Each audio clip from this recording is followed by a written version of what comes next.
hopefully today can be a really a good discussion that we can all have, and I would love for it to be as interactive as possible. And I know that's not always the easiest sometimes on Zoom. But look, if you have questions, if you have comments to make, please feel free to throw them in the chat. I'll endeavour to keep a really good eye on those as we go through all of this, and we can have a chat. I saw that Ashley is having audio issues. Is this? Can everyone hear me? Okay. Can I just get a quick? Yep. I can. Can okay. Anybody else tune in and just let us know that you can hear? Okay, Ashley just commented. She's all good. Well done, Ashley. You got there. So guys, thank you again for joining. So no worries at all. My name is Dominic Leyden. I'm head of sales and business development for Rosterfy here in the USA, and we're proudly based in Denver, Colorado. So I'm so excited to be aligned and partner with CFEA for this. Also members of IFEA, and obviously it's been a really tough time for the industry. I don't need to tell anyone this. You've all gone through it, but I'm excited to have a chat and just kind of run through some of the things that we're seeing from the volunteer management side of things and volunteer engagement.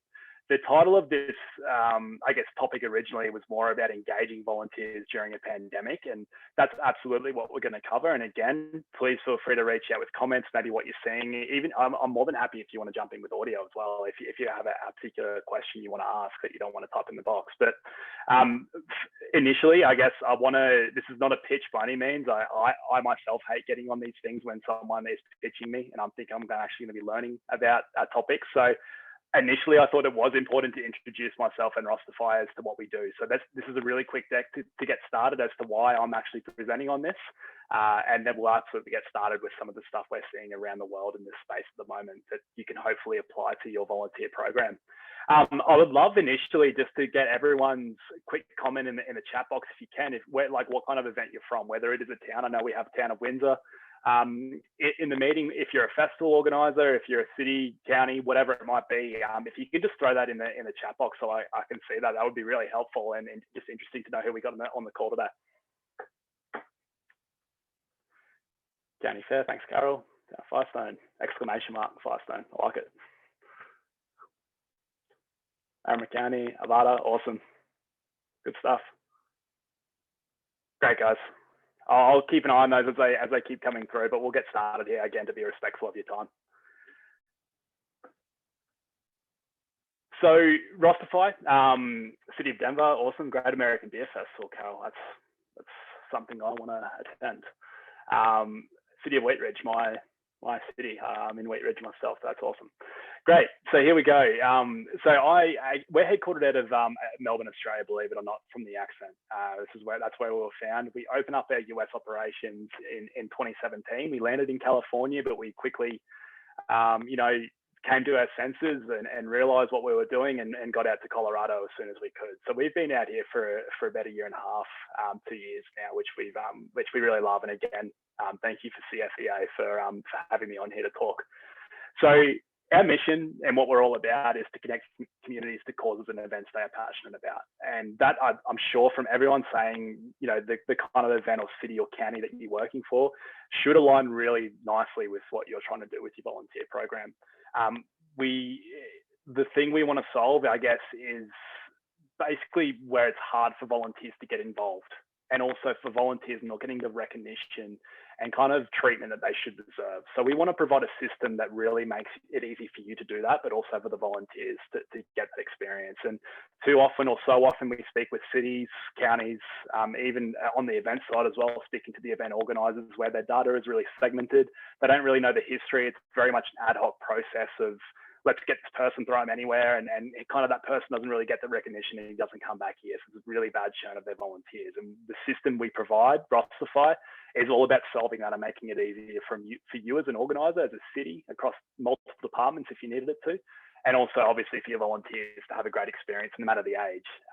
Importantly, a lot of the events we do work with have a significantly older demographic based on the data and everything we can pull, and the surveys and the results that we have of that is really important. So we'll cover some of that stuff as well. Some statistics about Rosterfy, again, just from a scalability standpoint, we have offices in the US, UK, Melbourne, Australia, and also Dubai, because we work with the World Expo in Dubai. So we've got a satellite office there.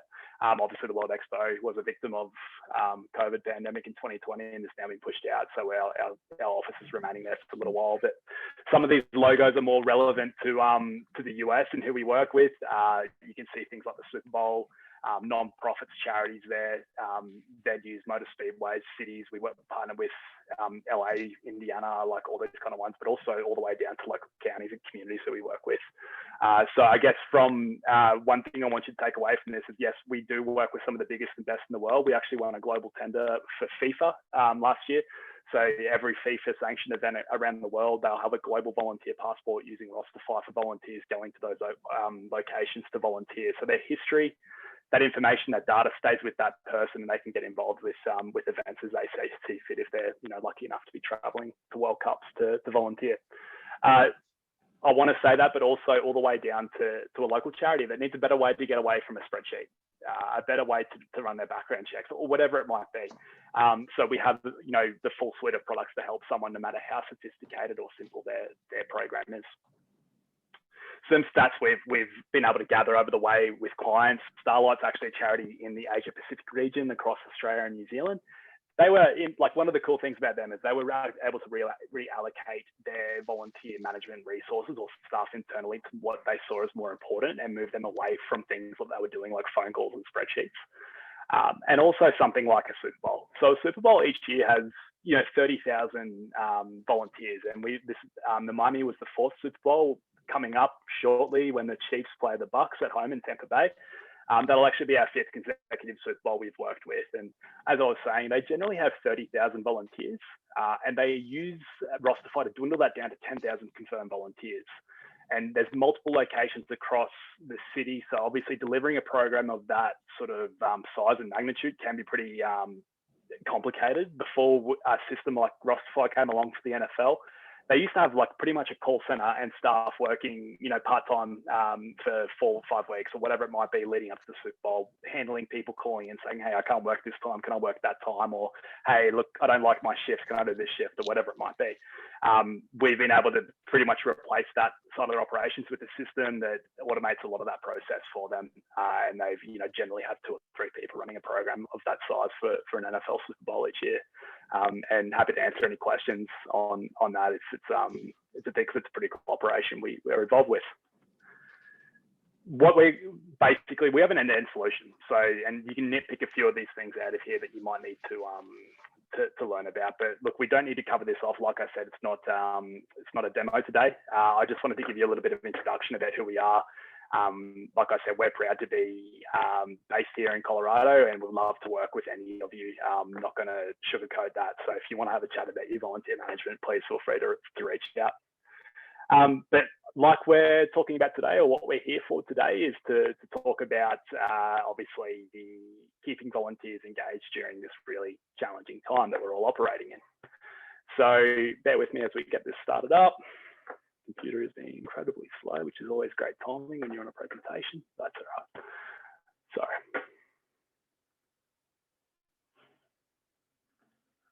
I don't know how I did that, but we'll keep going with this. Hopefully everyone can see that okay. Let me know if not. So obviously what we're going to cover off today is keeping volunteers engaged during a pandemic. And so obviously that is really difficult, as we've all learned, that we don't have these in-person physical events to get people, interact with them and keep them engaged. And what are we actually going to do when some of this stuff isn't happening? And obviously there's been a shift to virtual, and we'll talk about that. But I think I originally did a bit of this presentation last year for CFEA. One of the positive things I think that we can also talk about today is also the return and what we're seeing in the return to events from some of our clients around the world. Particularly, I guess, if you look at Australia and New Zealand, rightly or wrongly, they're in a better position. Obviously, it's a lot easier for them with COVID, but they're in a better position with their numbers and the return to events. Late last year, my brothers went to a sporting event in Australia for 60,000, 70,000 people, no masks required, so and no cases. So there are things happening in that part of the world, but they obviously have the necessary precautions in place. So we can share a little bit about what we're seeing for that, or I can share a little bit about what we're seeing for that as well. So obviously we'll run through that. And one thing I wanted to bring to your attention is we do have 2 white papers now. This is the initial one we have of, like, obviously about engaging and retaining volunteers as we were going through the pandemic. The second white paper that is also available on our website now, and I'll share my email address. I can just email you directly so you don't have to download it and input your details if you don't want to as well. That's more about the return and what we're seeing. So things like how we're capturing vaccination of an individual and keeping track of this on our volunteer database. What does it look like in terms of online training and stuff from safety and protocols? So all those kind of things we can chat through. And again, if there's particular areas that are concerning you, maybe keeping you awake at night, if you are planning your event for the second half of the year or whatever it might be, and you're wondering how to get started, throw a question in here or reach out. I'll absolutely give you my email address after this presentation today. Importantly, one of the things we did was we actually surveyed our global list of clients.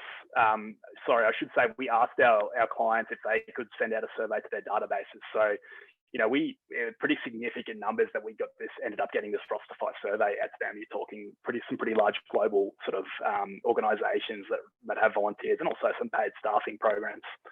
So obviously, this was some pretty promising signs that 89.2% are actually feeling comfortable to return in the next 6 to 12 months, and this was around October last year we did this survey. 77 obviously slightly less, 1,000 events or more or whatever it might be. What needed to change? Obviously, remote check-in. I think that we were kind of gathering that kind of information from our standpoint for the product and what we needed to do to make it easier for volunteers to return when the time comes. So anything, I think the learning from that is, look, if you used to do in-person training, if we can move that online, let's move that online. If you used to do check-in where it was pen and paper, come up to someone, say your name, all that kind of stuff, let's move that online where they can maybe check themselves in when they turn up or they get to a central location and do it themselves. So these kind of things where we're gathering data consistently, and we're probably going to send out another one of these surveys as well. So again, if you want to share with me your email, whatever it might be, I think I can chat to Andrea about that. We can share that stuff if you'd like to get that out to your volunteers, and we can give you the results as well, because hopefully it's going to be a good resource just to capture what's happening.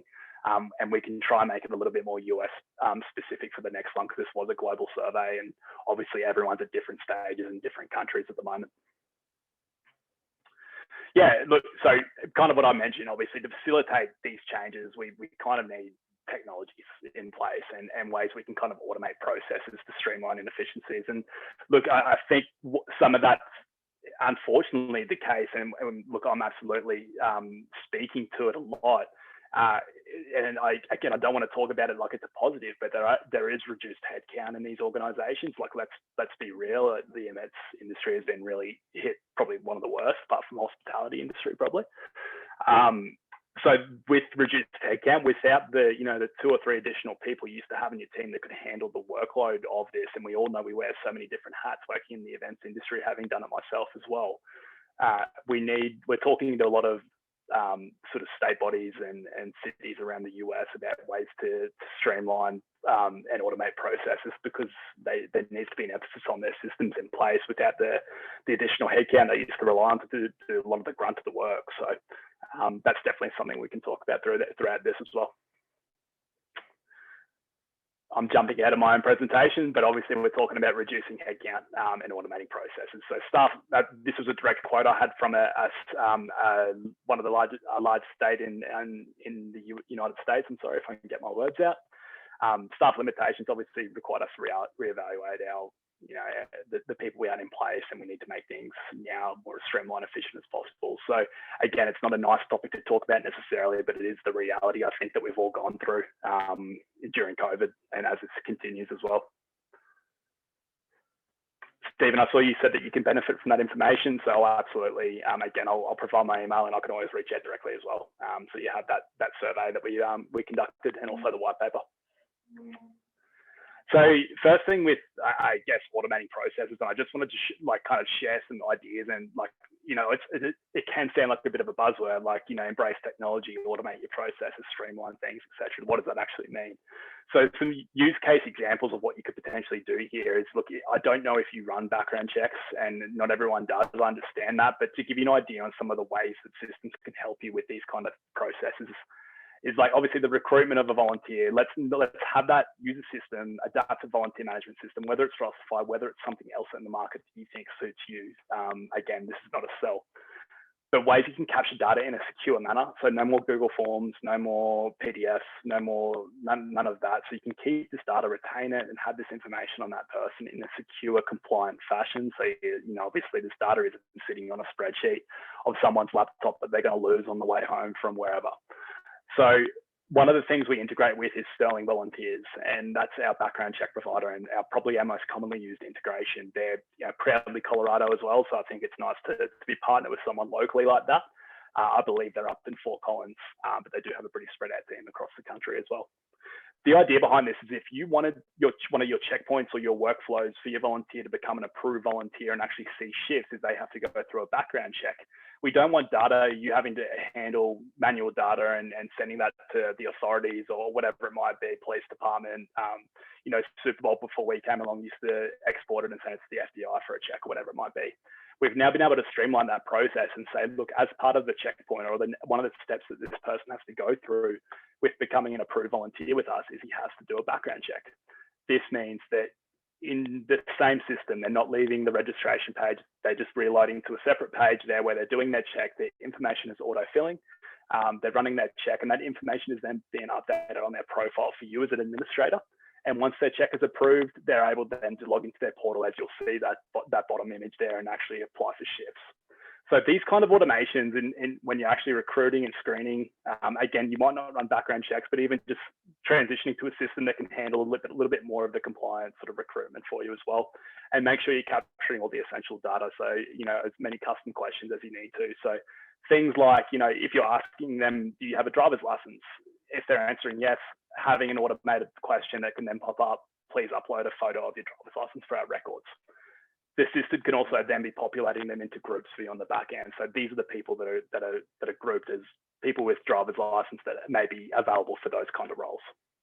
And importantly, with this kind of process, you don't necessarily have to background check every single person. It can be by role. So in that situation, maybe if it is a driving role or if it is working with children, it can be a really effective way, or just to cover yourselves off legally as well. And their check will remain valid, I believe, for 12 months in the system. And when they're actually applying for another shift, if it's expired, it'll say, hey, look, you have to do a background check again. So you're not, again, manually doing this yourself. You're not spending time in the weeds of spreadsheets. Same thing with communications. So if someone registers and then they're not hearing back from you for 24, 48 hours, we understand that that's probably due to workload and due to restraints of being part-time with an org or whatever it might be. We can actually automate a lot of those comms. So, and this is the same with other systems out there. Again, I'm not just saying this is the only thing that our system only does this. There's obviously systems out there, but embracing technology and using this from a volunteer engagement and recognition standpoint, we can have their kind of journey set up and comms being triggered based on the actions they're taking. So if I register, I'm getting the welcome email. It's telling me complete your online training. I'm completing my online training. It's sending me an email notifying me that I can now log into my portal when shifts are available, whatever it might be. So we can really do that. And that goes with SMS as well. So if you want to have SMS automated based on, 10 days before the event, send a reminder, whatever it might be. So you can set up your full communication suite and have it do the work for you in the back end. So you guys can focus on the actual delivery and more nitty gritty of what, needs to be done here. And I think importantly, obviously, you got Dwayne "The Rock" Johnson, long-time volunteer in the Colorado region for the CSEA memberships. But what we've got is obviously the ability for them to have their own portal. And the idea behind this and The Rock having his own portal is you're not getting the same question, ideally, from 50 different volunteers who have the same question. You're answering those via email each time. You're picking up the phone because people are calling you, texting you, or whatever it might be. If we can provide a portal that has a central place for them to go to apply for shifts, to see what they have coming up, see what they're confirmed for, access any online training, and also just general documents like frequently asked questions or whatever it might be. It can go a long way with saving you a lot of time. And again, we don't want to make this impersonal. Like I know that there's a lot of face-to-face stuff still needed, or like recognition in terms of talking to volunteers and knowing who they are. But again, if we can cut down the time that you'll spend doing those kind of questions you'll get on a reoccurring basis each year or whatever it might be. And I guess the beauty of this is once the ROC is registered with your organization, whether it's, the city of Denver, whether it's, a local county, whatever it might be, once they're registered, they're in, they've gone through the process and they're in your database. To return next year, it's simply a matter of logging into their portal, and you can always send them notifications that, hey, look, we're back. Here are the shifts available, or maybe, click this to access your portal or whatever it might be. So just automate those processes, have that information available. A really cool example of an automation that we see across our client base, to give you a real-time example of that, is Spartan Race, who obviously run, programs across the world, predominantly UK and the USA and Canada. But in the USA, their volunteer team actually likes volunteers to automatically, for their parking pass to automatically display in their portal once they're confirmed for a shift. So the idea behind, I'm confirmed for my shift, my parking pass is displayed, I can show that on my phone, I can download that on my computer and print it and bring it with me as well. So that's just one way they use automations to kind of process that, so they're not then having to email out PDFs to people directly and getting confused as to who hasn't received it and whatnot. So it's really about empowering the volunteers to have access to their own information and what they need. So yeah, just a little bit of summary there, guys, of screening, communications, and allowing flexibility for your volunteers. One thing I didn't touch on there with the flexibility component is the ability to let them change their roles or apply for the roles that they want to do based on their schedule. So I think, again, historically with volunteers, it's pretty rigid. They're told maybe when they're working, and if things change, they might have to call up or email, and generally they won't because they're embarrassed and they're not turning up. And then you're like, oh, geez, these volunteers are unreliable and these volunteers get a bad rap as a result. Really, we're not really providing them a system often that makes it easy for them to do that. And maybe they want to change the time that they're working, but they just can't be bothered calling up to do it. So in this situation, and this is something we've seen by some of the largest events in the world, and let's use the Super Bowl again as an example. Through doing this, they were actually able to have a 90% attendance across, 10,000 volunteers, X amount of shifts across a, 7-day, 14-day program, whatever it might be each year. So, and by doing that, they send out sort of notifications to a volunteer saying, hey, here's your schedule for the week coming up. Next to each of that schedule, each of those shifts and roles that they were working, they had an accept or withdraw button. They could actually go through and say, yep, I can do that, it's fine. Withdraw if they couldn't, and they can always access that on their portal as well, and maybe click change if they want to see what else is available to them based on their availability changing. So I think it's important we just be realistic with everyone's kind of attention spans and different things popping up. Maybe it's like, a birthday party, maybe it's like an actual paid opportunity they can do instead of volunteering. We want to make it easy for them to do that, but most importantly, let you know, so you have the peace of mind of who is actually turning up. They've reconfirmed themselves 2 or 3 times leading into the event.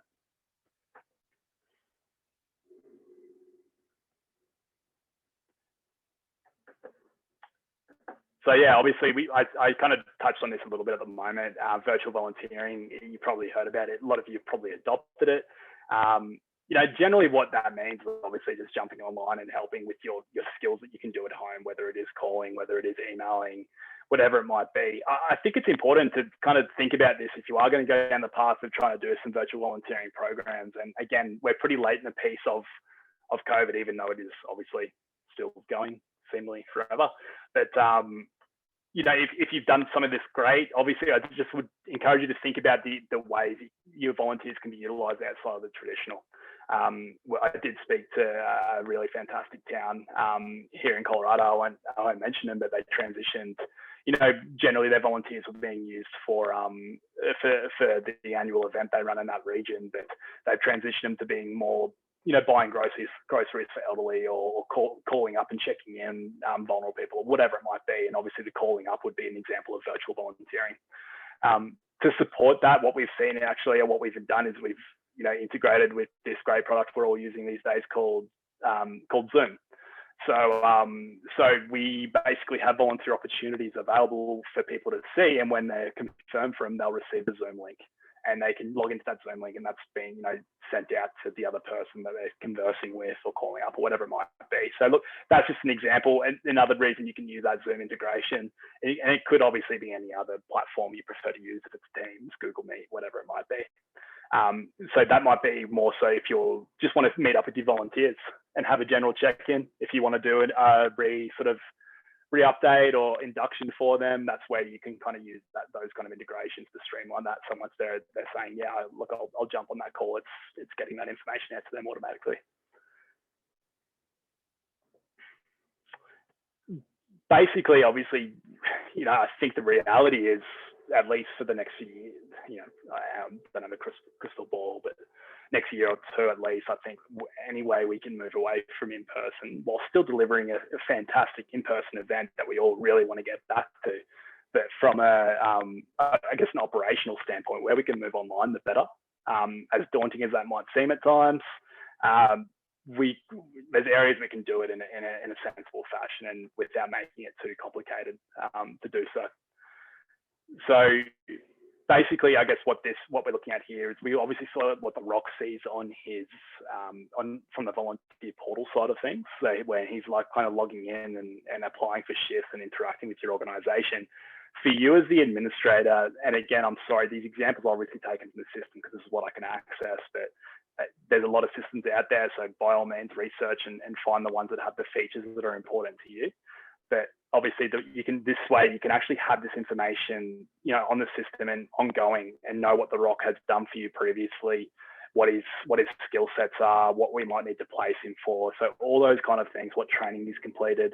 So have that information, online and keep it there. And so you can build this history, and it becomes, a lot of us, I'm sure, use CRMs, and some of them are better than others. We really like to talk about using your volunteer management as a system, as a CRM system of your workforce program. So it can also be your paid staffing as well. So you're getting this full history of person. It's not sitting on spreadsheets. You're not relying on forms being handed to you in person, and that's just kind of going to waste after that event and restarting the wheel each year. The biggest one I would say, and what we can move away from in person, is training. Obviously, as much as you can kind of educate people before they turn up, I think it's going to be really, really beneficial as we all return.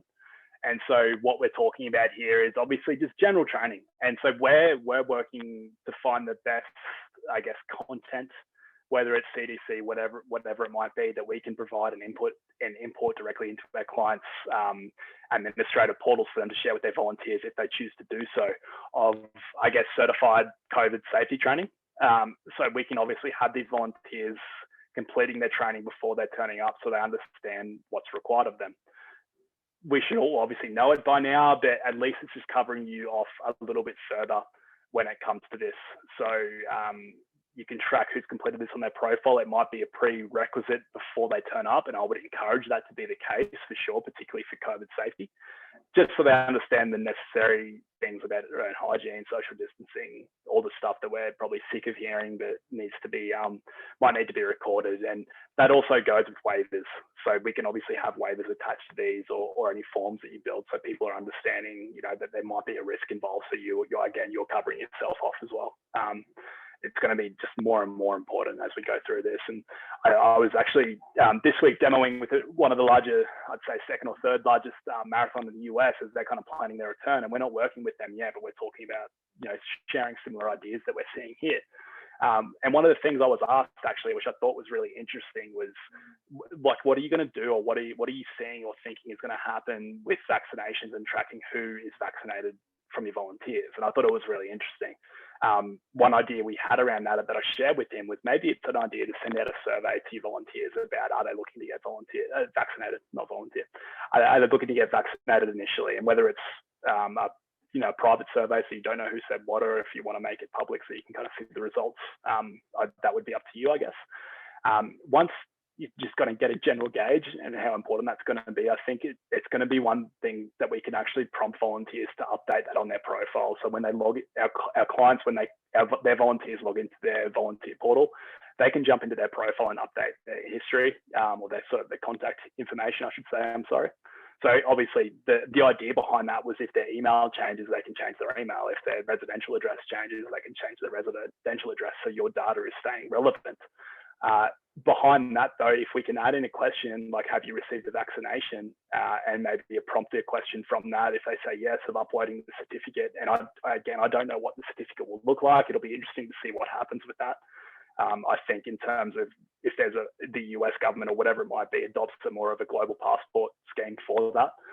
But if it's a matter of uploading a medical certificate or document to show that they've actually been vaccinated, I think that would be really interesting for a lot of our organisers in towns and cities to have that information.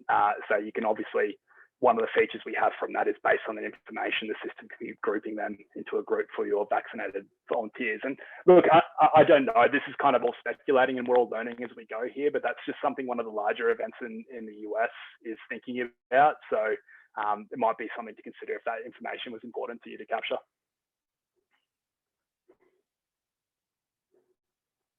So yeah, obviously online training, keeping that information and volunteer portal stuff. And look, I'm not sure if I go through it later in the piece, but I know we do. And so we'll talk a little bit about the attendance tracking as well with that. Obviously, a lot of this has been operational so far about the return, and it's really important. We're obviously all kind of figuring it out as we go through all this, and we're sharing ideas. So I think it is really important, but something that even pre-COVID was skipped over a whole lot was rewards and recognition, or the engagement piece of your volunteers. There's been so many times we've spoken to organizations and really sophisticated large ones that run programs where they were like, oh, look, we went through our database the other day. This guy's volunteered for us, 10 years straight, and we had no idea. We had to pull a spreadsheet and figure that out. That shouldn't really be happening, particularly for those larger ones where they can kind of adopt technology and use it to help them. And so I love to tell people that they can actually get personal with this recognition. It doesn't have to be you knowing every single volunteer on your database and knowing what they do, where they're from, their mother's name, how they're going, where they live, all that kind of stuff. You can actually get personal with it using automations and technology without actually being personal and knowing who that person is. Some examples of this that we see. So the Miami Dolphins, by no means my favorite team, but we did partner with them 3 years ago. And when we went into that pitch, we actually thought it was for more of their staffing and volunteer program on match days, when all those people turn up to see the Dolphins lose. But it was actually about their community program. So the community program for them involves fans registering with their special teams program. And the special teams program, basically when they log into their portal as a registered volunteer, they see nonprofits and charities in the Southern Florida region to apply for volunteer opportunities. So the idea is that these charities and nonprofits who are local in the Southern Florida region can really tap into a database of, thousands of Miami Dolphins fans who want to represent their team in the community. Because generally they're going to be short on their volunteer numbers because they're a pretty small org. And they might have a last minute need for 50 volunteers this weekend, and they can just send it to the Dolphins and the Dolphins advertise it for them. So it is an awesome program, really does lead the way from what I understand of sports and community sort of engagement. So we can, I can go on about that one a little bit because I think it's a really good example of the impact sport can have in the community. But the reason I'm bringing this up is they actually have a really fantastic rewards and recognition program. So each time the volunteer volunteers for an hour, I believe they earn 10 points, which they can see in their portal. In their portal, they can also see what they can redeem for however many points. So if they see, look, when I get to 50 points, I can redeem it for a match day ticket. When I get to 100 points, I can redeem it for a jersey, whatever it might be. And they also do a lot of that is also experiences they can redeem those points for. That's all automated through Rosterfy. So it is a really awesome way to kind of show the recognition of people automatically. And look, that's a pretty sophisticated, large-scale program that they're running. Even things down to when someone turns up and is checked in, you can have notifications or a little bit of information on their profile. And we're going to talk about the on-site check-in and attendance tracking shortly. But one of the things with that, I'll touch on it quickly, is you can actually have whatever information you want to have about that person available to you. And that's on our system. Again, please look around at other systems if you need to, but on our system, you can do that. So I want to see, let's say, for example, when Stephen turns up to volunteer, I want to see how many years he's volunteered with us, how many shifts he's done this week, what size shirt he is, all that kind of stuff. So I can say, look, thanks, Stephen, thanks for turning up. Thanks so much for volunteering with us this year. Can't believe it's your 5th shift this week. We really appreciate it. You're a size medium shirt, so let me grab that for your uniform. That kind of recognition can just be automated pretty simply, and it does leave a lot better taste in someone's mouth from that standpoint. So you can use the system to kind of prompt you with those things and show recognition. And the last thing with that I'd say is like just general using those comms automated post event, and not just sending a blanket email of, you know, thanks to everyone that volunteered this weekend to your entire database when there was like 40 people that turned up or whatever it might be. Actually getting targeted with that and having like maybe a certificate that you can build in the system, or just an automated email with nudge fields using their name, how many hours they worked, etc., to kind of get personalized with that. And we see that done really effectively. 24 hours automated email. Hey, thanks, you worked 10 hours this week. We really appreciate it. Can't wait to see you again next year. All that kind of stuff. That what we've seen also is really important for a lot of university and college students who are volunteering with some of our clients. Their clients use that certificate feature, so those students can actually print that out and bring that with them to the course or whatever it might be, to show that they actually spend that time volunteering for the event or the city, whatever it might be.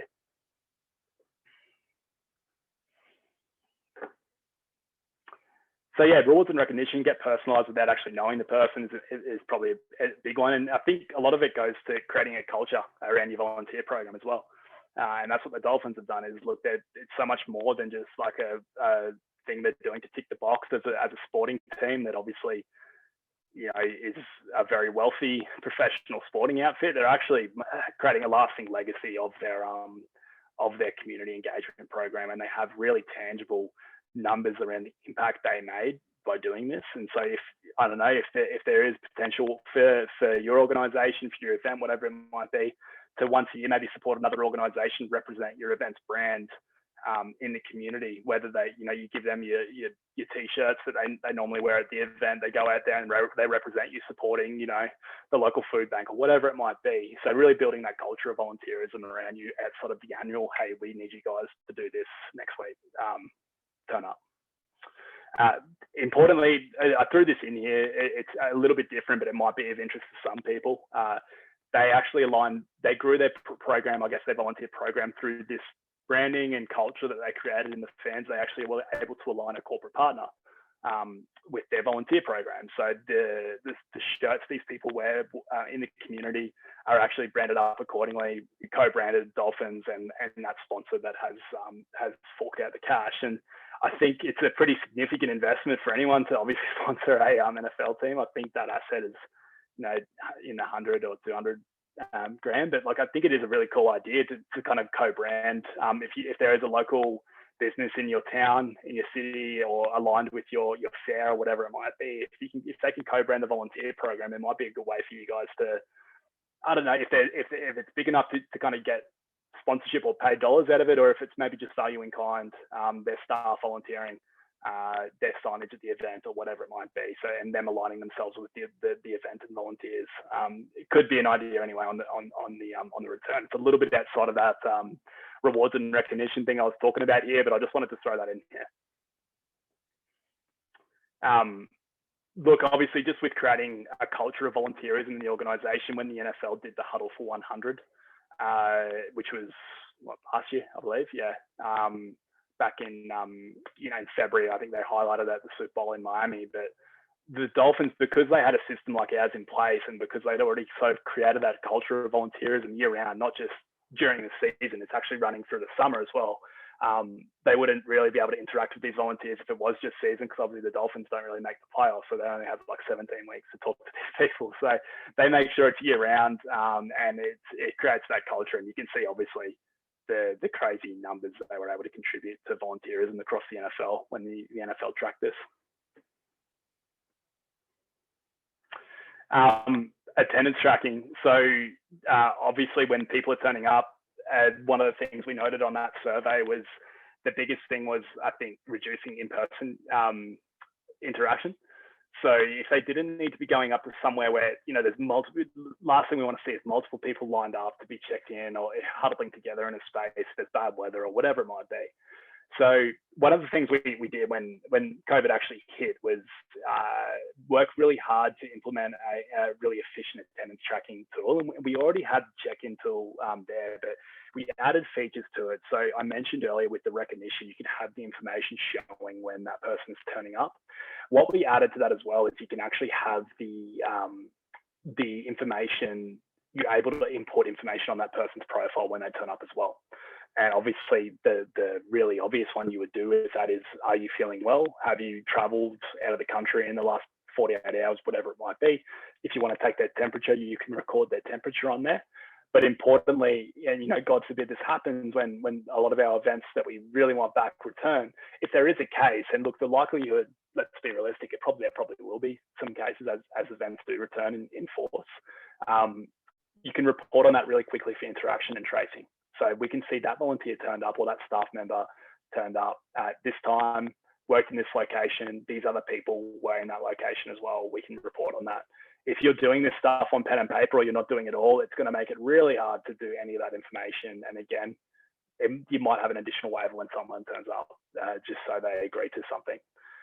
When it comes to our attendance tracking, you can actually, there's 3 ways we have it in place at the moment. And I think this is pretty consistent with some of the systems out there. Others are a little bit more limited in what they can do, but you obviously can have multi-location, and you can be like a one central location that this person, if they're working that shift, needs to get to point A, and that's where they're checked in by you, staff member, team member, whatever it might be. The second would be that they have a volunteer leader managing different shifts. So these are like your more trusted volunteers. You can give them a level of access on the system, and they can actually manage check-in for you at different locations, so people aren't having to get to one spot to be checked in. Obviously, you could just do that with your staff as well if you wanted to give them a level of access to manage check-in for different locations. Third, more recent, is self-check-in to volunteers.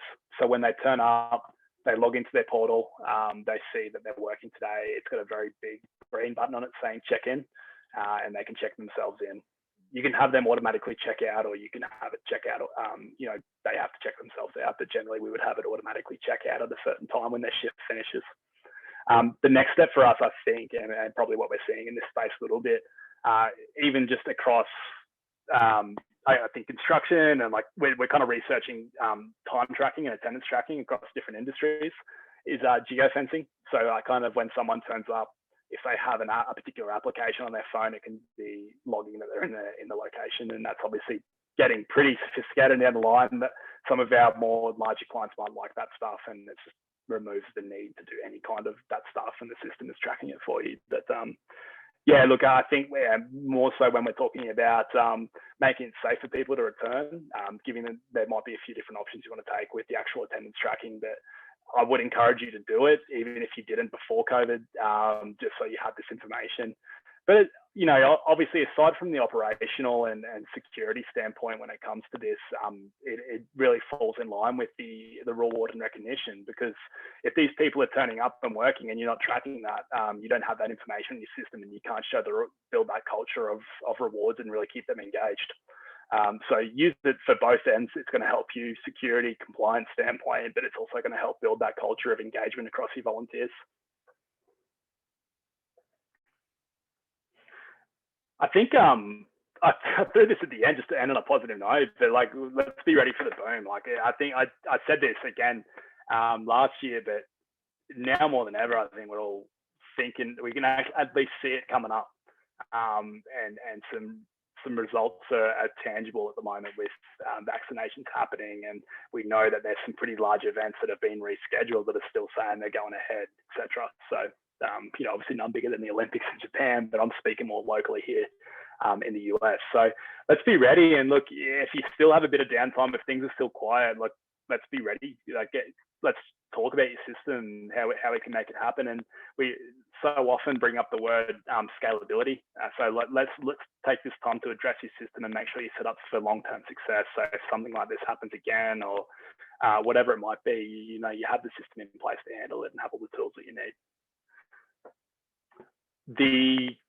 Again, 2 white papers. This was our initial one on the volunteer handbook and just generally how to engage with them throughout that really tough period of last year. That hopefully, you know, I know it's still here technically, but hopefully we don't go through that again for another year. Again, the newest one that we've released is also our basically way back volunteer handbook, and it's got a lot of the tools and tips that I covered really lightly in this presentation today to give you resources. It's available on our website for download. I'll put my email address now in this. I think I actually have it on the next slide. That's really useful. Dom at Rosterfy, I'll just type it into the chat as well, guys, if you need it. Hey, Dom, I was just going to say, this is Andrea. Yeah. I am happy to, if you want to send those to me, I can just send them to everyone who is signed up so that you guys will all get them. We can take care of that afterwards. Yeah, for sure. Yeah, look, I'll just share a link, guys. It'll give you access to a page that has them both on it. You can just click which one you want to download. I think you'll have to enter your email and first name, last name, but it'll send it to your address. We've had some really large events that we don't actually work with, and organizations download those because I think everyone's just kind of researching what's coming up and what they're seeing. So, but yeah, by all means, otherwise my email's there, or Andrea, we can send them out. So, but that's all today. If there's any questions, I'm sorry I kind of was talking for the solid 45 minutes there, but if anyone has any questions, please feel free to throw them in the chat box or speak up now. I'll make sure I shut my mouth for a bit, and we can. I'm more than happy to dive into some other areas that you might have questions on. No, and we're grateful for you coming on and helping us out and doing this session. And Dom also did a session for us during the CFEA conference and trade show. So thank you so much for your help and for all the great information. And we'll open it up to questions. Does anyone have any questions at this point?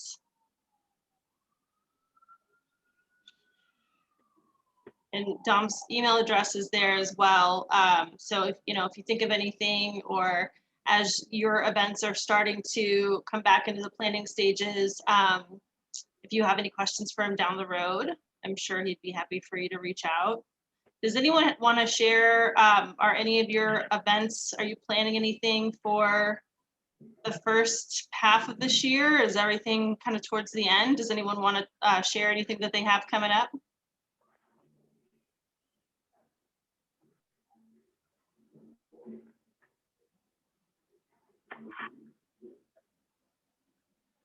Feel free to unmute. Looks like we're all second half of the year, which I think is probably to be expected, right? Yeah. But good lead in time. Carol obviously asked the big question is, what is the cost of your system? We have 3 levels, depending on requirements. We try to make it accessible, like I said, for people who are just getting started. Generally getting started is going to land you around, I think, $100 a month, maybe a bit less, but obviously that's flexible monthly, so you can kind of turn it on and off as you need to. But if that's going to be out of the question in terms of budget for you, like, I'm more than happy to discuss a rate for CFEA. Often we do like $1 per volunteer is the kind of the rough model we work off. But our pricing page is live on our website, and so yeah, you can definitely check it out there.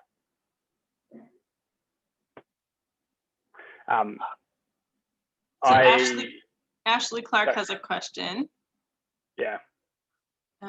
Yeah, it's actually a really good question, Ashley, and I get that all the time, and I think I'm probably guilty of talking about large scale events we work with and all those kind of things, but we do work with all the way down to local charities that have that just recurring need for 10 volunteers turn up weekly, or like, a small festival that has 50 volunteers across it. And that's why we have the levels of our product to use. So like our initial product, Rapid, just has the core features of us and of Rosterfy itself, just to help you get started, and obviously the training and resources needed. So yeah, look, I think the reason I probably stupidly talk a lot about those large ones is because just to show the scalability that you can take it to. But importantly, we do have starter packages that we can have kind of ready built for you guys to get started. And you put really in inverted commas there. I saw, yes, really. We do have a lot of those ones who are just getting started and moving away from those things. And I think even if you're using 20 volunteers, that's fine.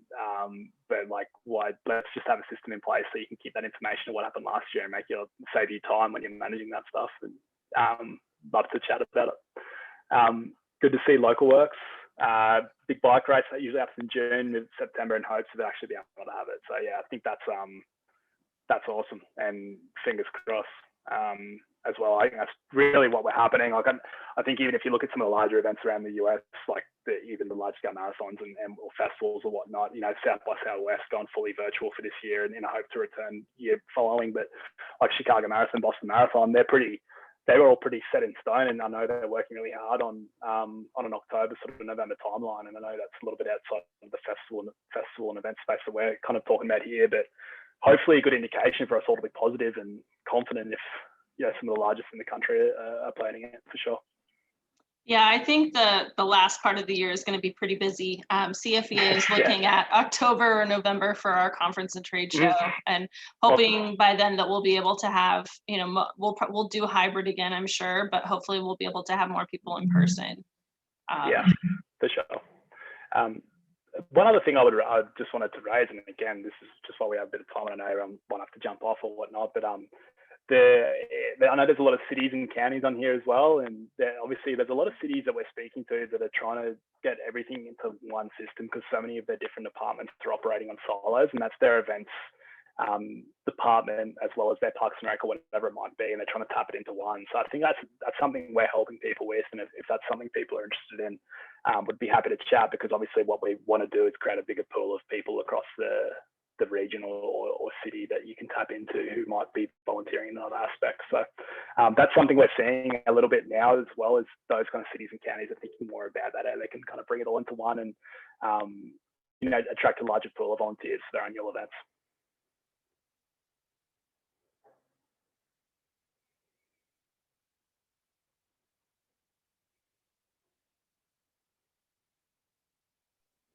And Ashley, I believe you're with City of North Glen. Is that correct? So yeah, there's quite a few city and county people on here. Yeah, for sure. How big is the Colorado pool of volunteers, Scott asked? So it's important to note that we don't actually share your volunteer data with another organization. It's all your data to use. We provide a license of Rosterfy for you to use and manage accordingly with all the features you need to manage your program. But you know, a lot of people don't want their information shared with other organizations or cities. So you won't be able to tap into a database by using Rosterfy, but we'll obviously give you the tools to build your own and run a successful program there. Cool. Any other questions from anyone? I do want to just let you all know we're going to be doing these sessions monthly. Sometimes we'll have an educational session. Sometimes we'll just do something fun. Maybe we'll do a happy hour, a wine tasting, beer tasting kind of a thing. But look for CFEA to be engaging monthly with you all. If there are no last questions for Dom, I think we'll go ahead and just thank you again, Dom, for coming on. We really appreciate it.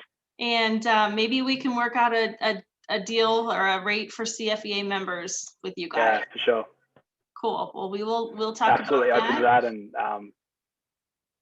yeah, and thank you for having me, guys. I appreciate it, and good luck to everyone for your successful return and your ad. Like, I know it's going to benefit everyone. Great. Thank you guys all for being here, and we will look forward to seeing you next month. And reach out if you have any questions. You have my email address from the email that you got today. So if you have any questions and want me to connect you to Dom, Dom put his email on here as well. But yeah, we will look forward to seeing everyone again. And thank you all so much. Cheers, guys.